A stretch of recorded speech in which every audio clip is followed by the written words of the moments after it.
Subscribe करें हमारे YouTube channel साधना gold को और पाएं वीडियोस सबसे पहले।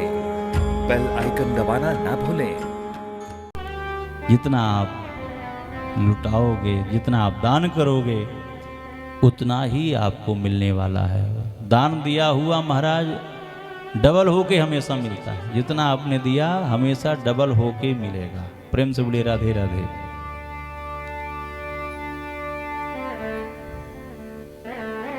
पर बंधुओं, भगवान दिल किसी किसी को देते हैं। धन तो बहुतों को दे देते हैं, पर दिल किसी किसी को भगवान देते हैं। जिसे दिल देते हैं उसे धन नहीं देते, और जिसे धन देते हैं उसे दिल नहीं देते हैं। एक सेठ जी थे, भगत जी थे, वो बड़े कंजूस थे। हजारों की धन संपत्ति थी, पर हमेशा अपना फायदा ही देखते रहते थे कि कब हमारा कैसे फायदा हो जाए। एक बार कोई पंडित जी बेचारे सत्यनारायण की कथा सुनाने के लिए जगह जगह जाते, कहीं कुछ मिलता नहीं था, तो उन्होंने मन में विचार किया कि आज से तो मैं राम जी को ही कथा सुनाऊंगा और किसी को नहीं कथा सुनाऊंगा। अब इनको जो देना होगा सो देंगे, नहीं देना होगा नहीं देंगे, ठाकुर जी को ही कथा सुनाएंगे। प्रेम से बोलिए राधे राधे। ठाकुर जी के मंदिर में पहुंचे और ठाकुर जी को कथा सुनाने लगे। रोज कथा सुना में 1 महीने का संकल्प ले लिया कि 1 महीने तक हम ठाकुर जी को ही कथा सुनाएंगे। अब बंधुओं, एक दिन राम जी ने हनुमान जी से पूछा, अरे भैया हनुमान, ये बताओ, ये पंडित जी कथा सुनाने के लिए आते हैं, इनको कुछ मिलेगा कि नहीं मिलेगा? हनुमान जी ने कहा कि प्रभु अवश्य मिलेगा। उसी दिन उस नगर के सेठ भगवान का दर्शन करने के लिए आए थे। ज्यों ही उन्होंने प्रभु चरणों में दंडवत किया तो हनुमान जी ने राम जी से कहा कि प्रभु, आपने पूछा था कि इन पंडित जी को कुछ मिलेगा कि नहीं मिलेगा, कि फ्री में इनकी कथा हो जाएगी। तो मैं आपसे बता रहा हूँ कि जिस दिन इनकी कथा विश्राम होगी 1 महीने बाद, उस दिन इन्हें 1000 स्वर्ण मुद्राएं प्राप्त होंगी। प्रेम से बोलिए राधे राधे। हनुमान जी राम जी से बता रहे थे कि 1000 स्वर्ण मुद्राएं कथा के विश्राम में पंडित जी को मिलेंगी। अब सेठ जी सुन रहे थे।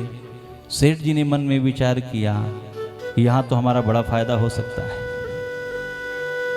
सेठ जी पंडित जी के पास पहुंचे। अब सेठ जी ने मन में विचार किया कि ये बात तो केवल मैंने सुनी और तो कोई जानता ही नहीं है। सेठ जी पंडित जी के पास पहुंचे और पंडित जी से कहा, पंडित जी आप कथा सुनाते हो, कुछ आता जाता तो है नहीं, आपसे मैं एक सौदा करना चाहता हूं। पंडित जी ने कहा, बताओ कैसा सौदा? सेठ जी ने कहा कि मैं आपको 500 स्वर्ण मुद्राएं दूंगा, पर हाँ एक शर्त है, कथा के अंतिम तक में जितना आएगा वो फिर मैं ले लूंगा। सेठ जी को लगा कि ये तो 1000 स्वर्ण मुद्राएं इन्हें मिलने वाली हैं, तो 500 का तो मेरा फायदा ही होगा। प्रेम से बोलिए राधे राधे। पंडित जी ने कहा, ठीक है, आपकी इच्छा तो आप ऐसे ही कर लीजिए। 500 स्वर्ण मुद्राएं आज सेठ जी ने पंडित जी को दे दी, क्योंकि पंडित जी को लगता था यहाँ कौन आएगा, कौन कुछ देगा। 500 स्वर्ण मुद्राएं मिल गई। पंडित जी रोज कथा सुनाने आते और सेठ जी भी पहले से ही आके बैठ जाते।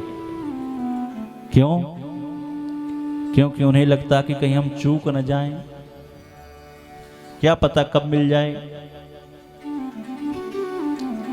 कथा संपन्न हो गई, सब कुछ हो गया। वहां 1000 स्वर्ण मुद्राएं की तो छोड़ दो महाराज, वहां 5 पैसा भी नहीं आया। अब सेठ जी को बड़ा गुस्सा लगा कि देखो मैं तो ठगा गया, ये भगवान की मूर्तियां भी झूठ बोलती, भगवान भी झूठ बोलते हैं, मेरी 500 स्वर्ण मुद्राएं चली गई। अब सेठ जी को जब क्रोध आया तो सेठ जी हनुमान जी के पास पहुंचे और हनुमान जी को मारा, जोर से ठोकर मारी। और ज्यों ही ठोकर मारी महाराज, तो आज हनुमान जी ने सेठ जी का पैर पकड़ लिया। अब छूट ही नहीं रहे, बड़ी कोशिश कर रहे।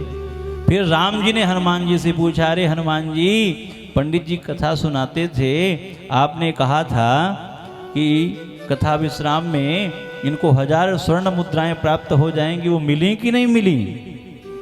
हनुमान जी ने कहा जी प्रभु 500 तो मैंने पहले ही दिलवा दिया था, अब 500 के लिए मैंने पैर पकड़ रखा है, इसी से फिर दिलवाऊंगा।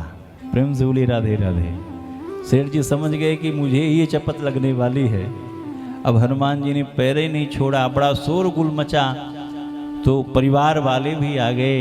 परिवार वालों से जब सेठ जी ने सारी बात बताई तो परिवार वाले 500 स्वर्ण मुद्राएं लेकर के दौड़े भगे, और जब पंडित जी को दिया तब जाकर सेठ जी का पैर हनुमान जी ने छोड़ा है।